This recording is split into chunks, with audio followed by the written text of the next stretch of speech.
Stories for Work by Gabrielle Dolan.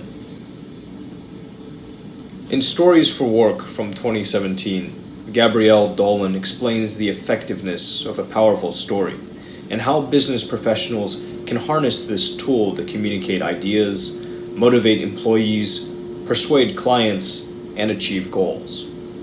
Dolan walks you through practical advice on coming up with your own stories and how to apply them to a range of business scenarios. Who should read this? Anyone who wants to sharpen their communication skills, people curious about the power of storytelling, and professionals in people-facing roles. Who wrote the book?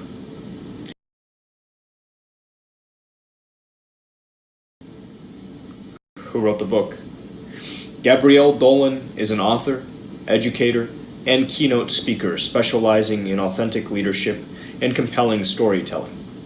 She has an MBA in management and leadership and is the author of 5 books, including the best-selling Ignite, Real Leadership, Real Talk, Real Results from 2015. What's in it for me? Learn a new and effective approach to storytelling.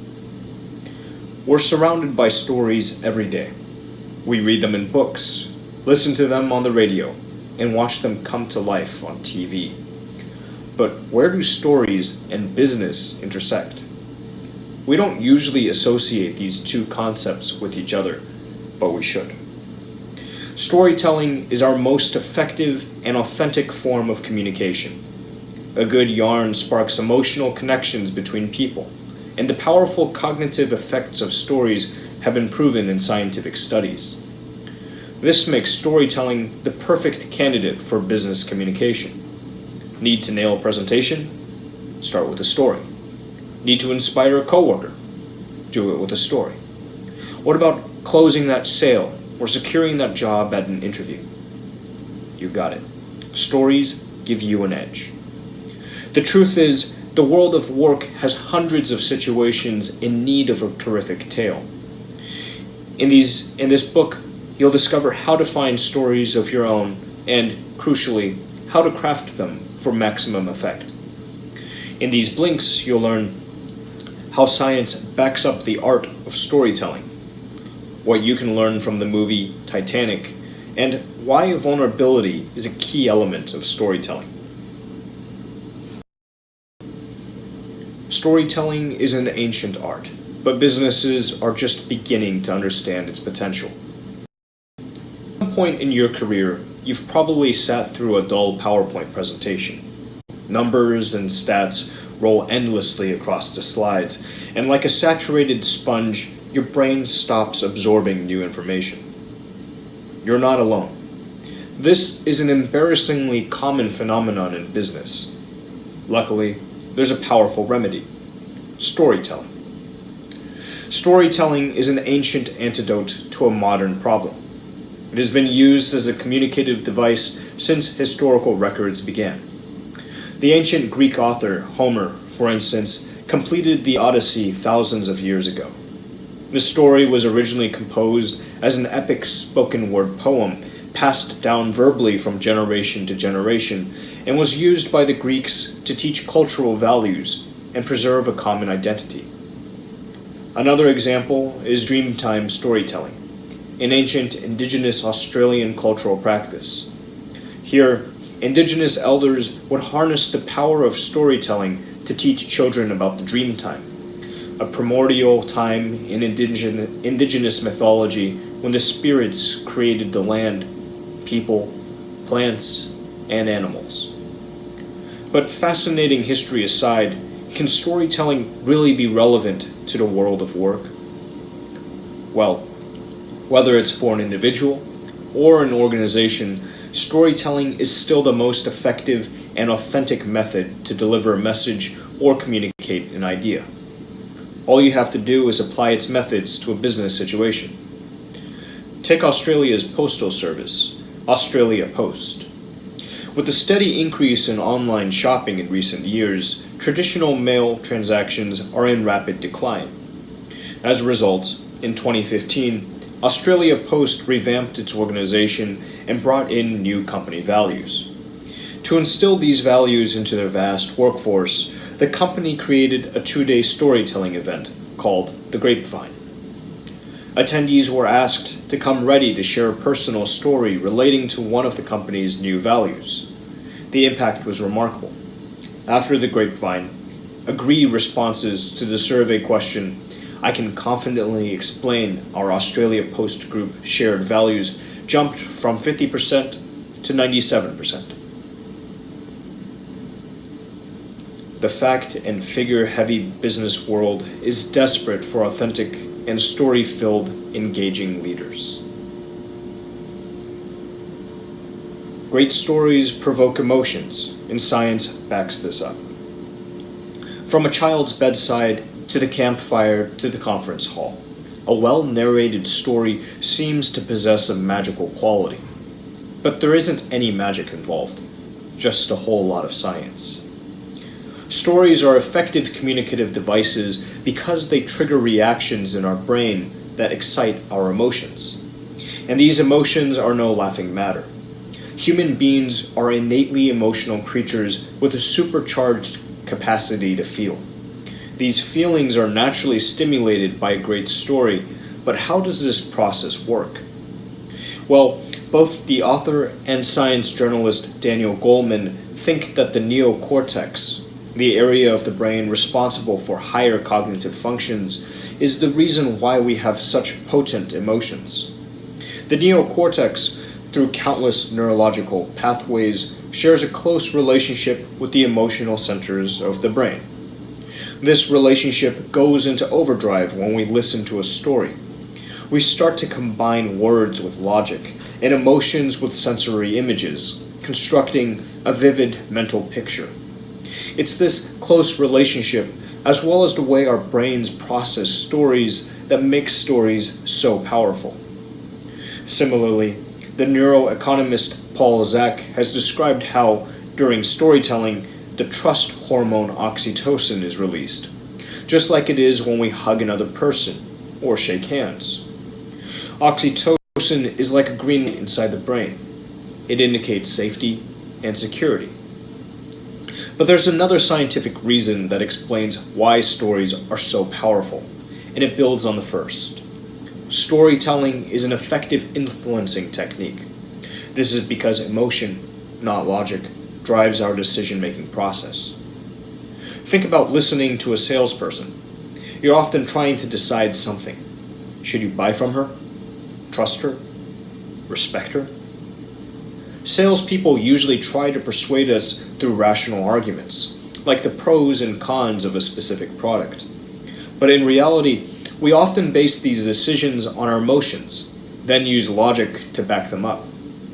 Therefore, tools that evoke emotions are more powerful than logical lists. For example, a study of over 1,400 marketing campaigns found that advertisements based on logic alone were only 16% effective. But emotionally driven ones were almost twice as effective, at 31%. We can see how stories move past logic to stimulate emotion on a psychological level. But stories is an awfully broad term. How can we analyze a story and get under its hood?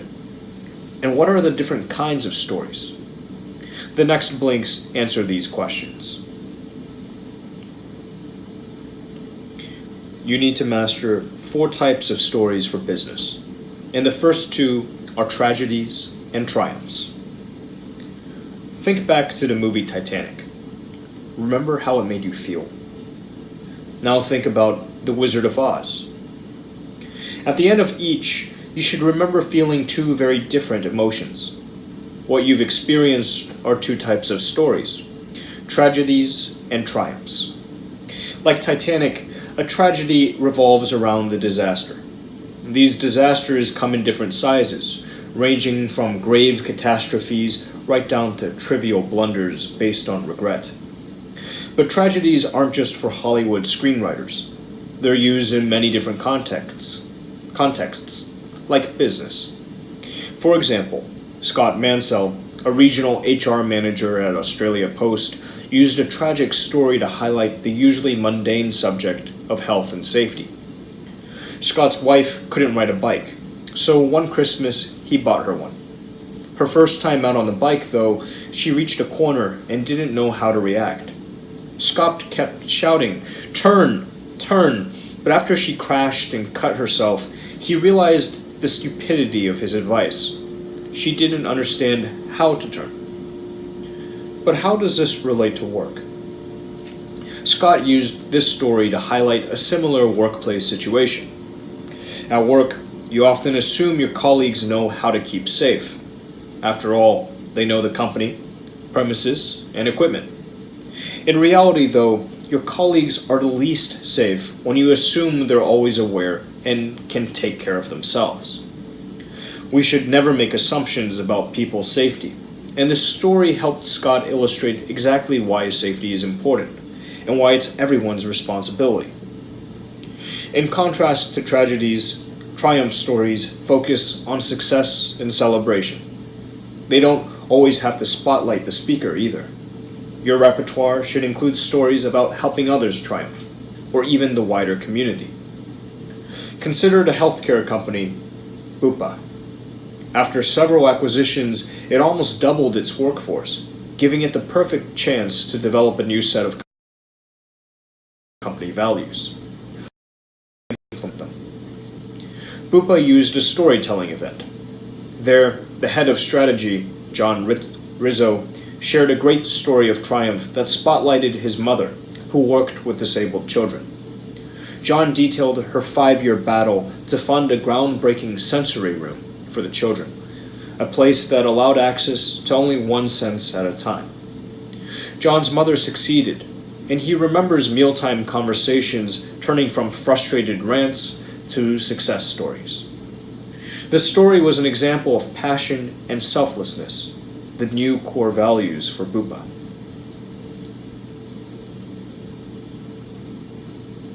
Tension and transition are vital to your story's toolkit. Imagine all stories are a giant family, and you're at the family party. Tragedies and triumphs would be the old, loud uncles taking center stage, while tension and transition type stories would be quieter, understated cousins in the corner. Everyone has a role to play in a family, and these cousins aren't any less important. A tension story revolves around conflict or friction.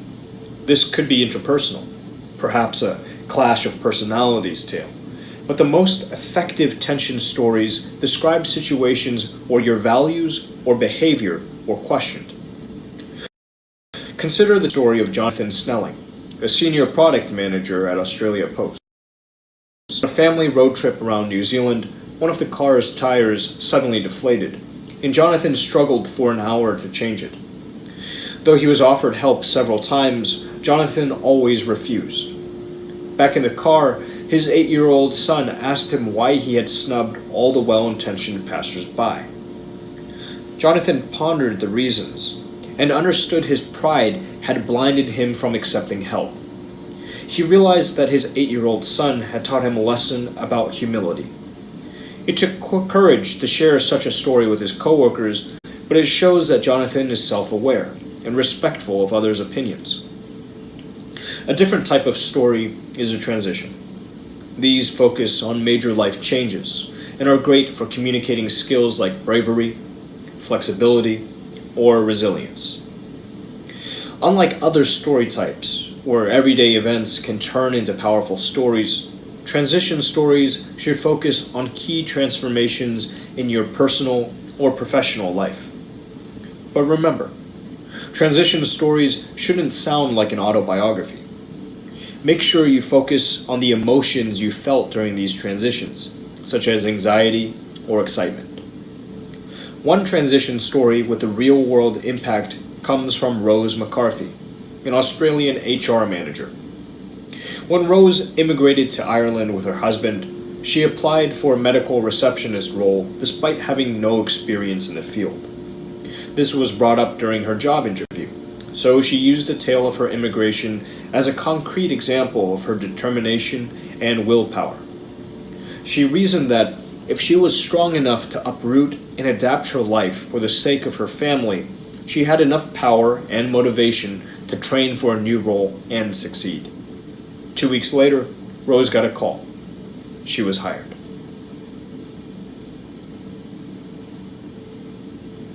You have many stories, buried like treasure under the ocean of your memory. It's tough to find your own stories, and even tougher if you're unsure where or how to look. One key tip for story searching is to embrace the everyday and not always aim for life's big events. Why? Well, most of our stories aren't marathon finishing, promotion earning days. Most of our lives aren't marathon finishing, promotion earning days, so we shouldn't ignore the simpler moments. These are untapped reservoirs of inspiration and the source of our most authentic stories. Take the story of Peter Cook, a teacher at the Thought Leaders Business School. Throughout much of his adulthood, Peter was obsessed with having perfectly even sideburns. So obsessed, he'd even run to the bathroom to level off 2 millimeters differences. Then one day, something happened. Peter realized he had never in his life noticed anyone with uneven sideburns. Probably, he understood, no one had noticed his uneven sideburns, and he suddenly stopped caring about them. Peter used the story to illustrate a great point. Getting caught up with minor problems often distracts you from your larger and more important goals. He realized that sometimes we all benefit from readjusting our perspectives. But embracing everyday situations isn't always enough to snag a great story. To supercharge your story searching, there are 2 effective approaches. To find work-related stories, draw out a table and brainstorm. Your table should have 5 rows and space for approximately the number of jobs you've had. Now, in the upper left box of your table, write job. This far left column should now have 4 empty boxes left, so fill these up with the 4 different story types: triumph, tragedy, tension, and transition. Working from left to right, start listing all the jobs you've had in the jobs row, so they cover the top of your table. After this, sit and consider each of these jobs. You should be able to find 4 stories from each job that correspond to each story type. Once you've remembered a particular story, jot it down underneath the relevant job and beside the corresponding story type. To find non-work related stories, the process is similar, but instead of starting your table with 5 rows, start with 5 columns. Label the top of each column from left to right: experience, triumph, tension, tragedy, and transition. Now, in the experience column, start jotting down significant memories in order. You should be able to link that memory to a specific story type. Once you do, place a tick beside that event under the correct story type column. Congratulations! You've just discovered a treasure trove of stories. Aristotle's 3-step structure is still the most effective framework for storytelling. We often believe new is better, but that isn't the case with structuring a story. Greek philosopher Aristotle's ancient 3-step framework of beginning, middle, and end is still taught in schools to this day. First, you need a great beginning. This should capture the listener's interest, provide context, and above all, be concise. Quibbling over unnecessary facts is a common error here. Call it a beginner's mistake. To captivate a listener, limit your beginnings to important information and quickly establish time and place. This provides valuable context and helps transport your listener to the opening scene. Going forward, the middle is the heart of a story and contains the lion's share of the detail. Because of this, you may fall into a trap by including superfluous information. Always make sure details are relevant. asking yourself if each puzzle piece is required to view the story's wider picture.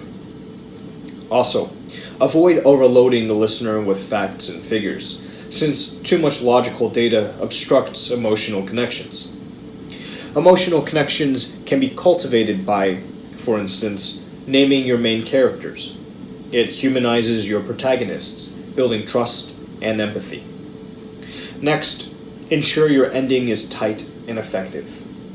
This is the key part of your story. An impressive ending has 3 sections: the bridge, link, and pause. Often, a story needs to be connected to a strong, purposeful message. This is done through the bridge, a simple sentence that acts as a reset button, returning the audience's focus to a speaker's desired topic. This is best achieved through sentences like, "I'm sharing this with you because," or "this reminded me of what we're trying to do here." Once the audience has rebooted, it's time for the link. This is the essence of a story and the reason the speaker originally shared it. Obviously, the link depends largely on what a speaker wants her audience to take away from the story. But as a general rule, it's great to end on something inspiring like, "Imagine what we could achieve if..." Once the story has finished, the work isn't done. After a link, you need to pause for effect, allowing the silence to help the message sink in. This is more important than it sounds, because it lets listeners digest what they've heard and maximizes your link's impact.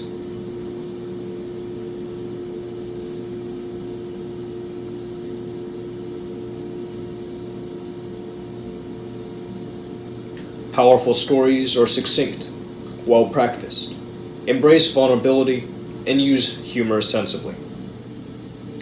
Now that you can find, categorize, and structure your stories like a pro, you'll need one more critical element: good content. To make sure your stories are as authentic and powerful as possible, you should follow 4 simple principles. First off, keep stories concise. In the last blink, we saw how introductions should be succinct, but the same is true for the finished product.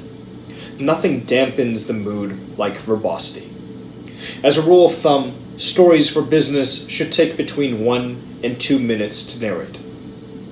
Another thing to remember is to embrace vulnerability. Vulnerability helps prevent accusations of self-importance, which is an especially useful strategy during triumph stories, and also helps audiences engage emotionally with the speaker.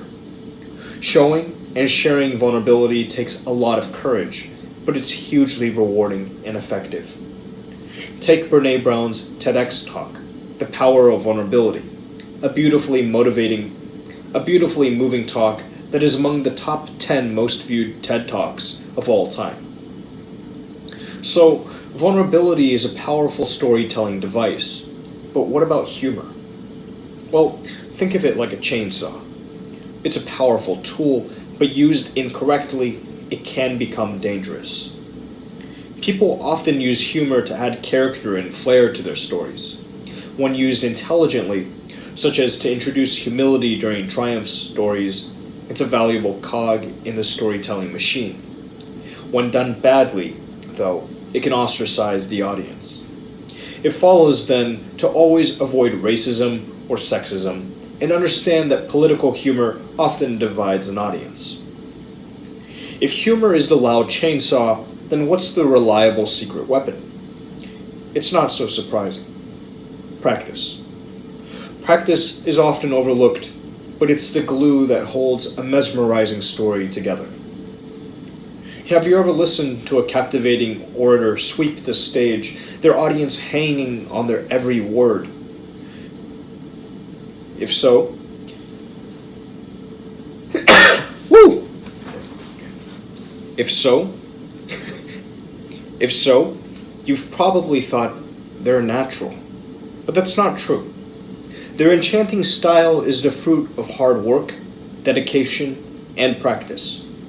Knowing your story inside and out will give you the confidence of such speakers, and also help you perfect your story's rhythm, spot any inconsistencies, and discover details to add or remove. For practice, try writing out stories exactly as you would say them. Once you begin reciting, you'll automatically spot any unnatural, clunky phrases. Then, it's just a case of rewriting, and repeating until everything's neat and smooth. Stories are ideal for many different business scenarios. There's no point crafting beautiful, engaging stories if you don't share them. But when and where can you use them? In the wide world of business, there's plenty of chances to tell tales, but each situation varies. Sometimes you might want to introduce yourself. This is helpful if your window of opportunity is limited because it quickly engages an audience and builds rapport.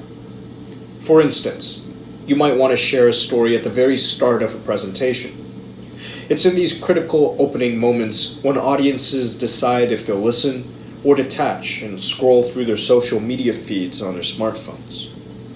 So don't bore them by instantly introducing bar graphs and statistics. Try a well-crafted narrative. Sales is another arena in which it pays to bring in stories. In the field knows it's vital to establish a bond of trust with a potential customer and try to personalize every situation. Stories are a quick and authentic technique to help achieve this because they start the encounter off on a friendly, positive note. But a story is a strong tool in many other situations. It's like the Swiss Army knife of business communications. To illustrate this, think about a company's values.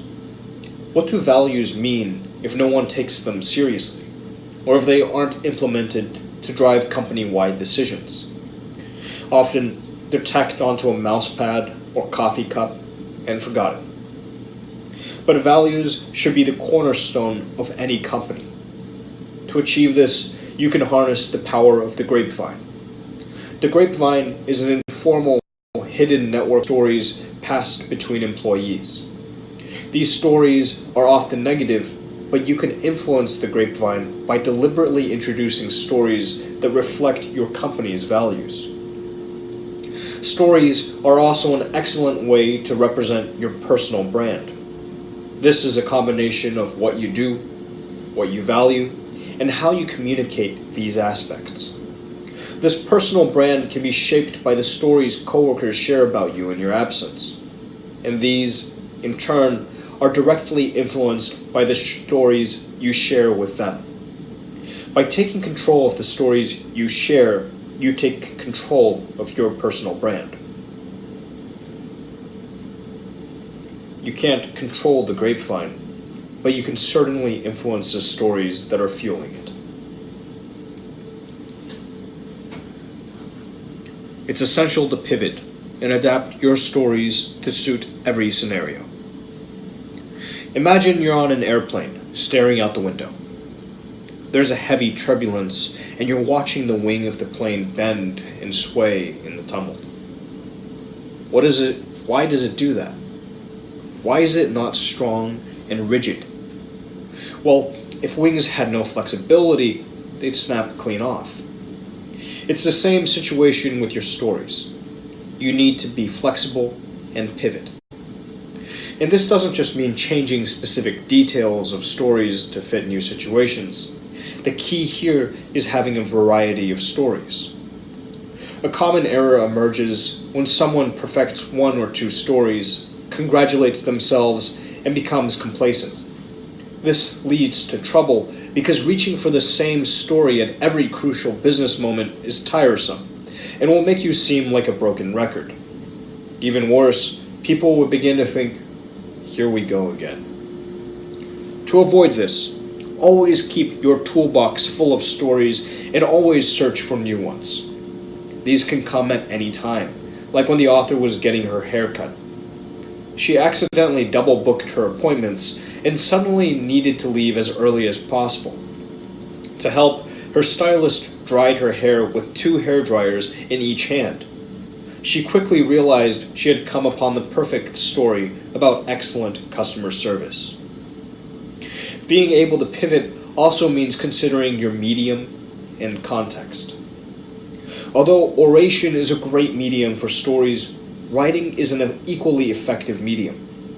A newsletter or blog lets you display your expertise and advertise your skills, especially for people not yet comfortable with public speaking. When writing for a blog, your language can be slightly more formal, and unlike with oral communication, you should avoid repetition. Furthermore, consider the context of your story. When driving organizational change, Paul Quickenden, CEO of New Zealand company Putty, used a story about his children swimming in the ocean and becoming caught up in a fast-moving riptide. Luckily, Paul managed to salvage the situation before disaster struck, but he used the story to illustrate how quickly conditions can change. Though it's not the best story to use if you're trying to build a sense of trust and security in your product, it is highly effective if you're wanting to keep employees aware and alert. Final summary. The key message in this book. Storytelling is an ancient art, and it's becoming increasingly important in a business world crammed with logical lists, scrambled statistics, and painful pie charts. Using the 4 story types of tragedy, triumph, tension, and transition, you can forge authentic emotional connections with audiences, engage your colleagues, motivate your team, sell your product, and convey your personal or company values. Actionable advice. To find good stories, just look. If you find yourself on the train to work one morning, convinced you don't have any stories to tell, take a deep breath, look around you, and let some reminders soak in. But really look. Do you see the man wearing the Hawaiian shirt? Perhaps it reminds you of the time you learned or failed to surf. What about the crying child and your own experience with parenthood? Even a glance out the window to watch a plane taking off can trigger a story about a canceled flight. Now you can analyze the story. Chances are there's a transition and a triumph buried in there somewhere. Suggested further reading. Storyworthy by Matthew Dix. Storyworthy from 2018 explains how to craft a story for maximum impact. From intriguing beginnings to satisfying endings and everything in between. This book provides simple and effective tips and techniques for engaging your audience and bringing entertainment, authenticity, and immediacy to your storytelling.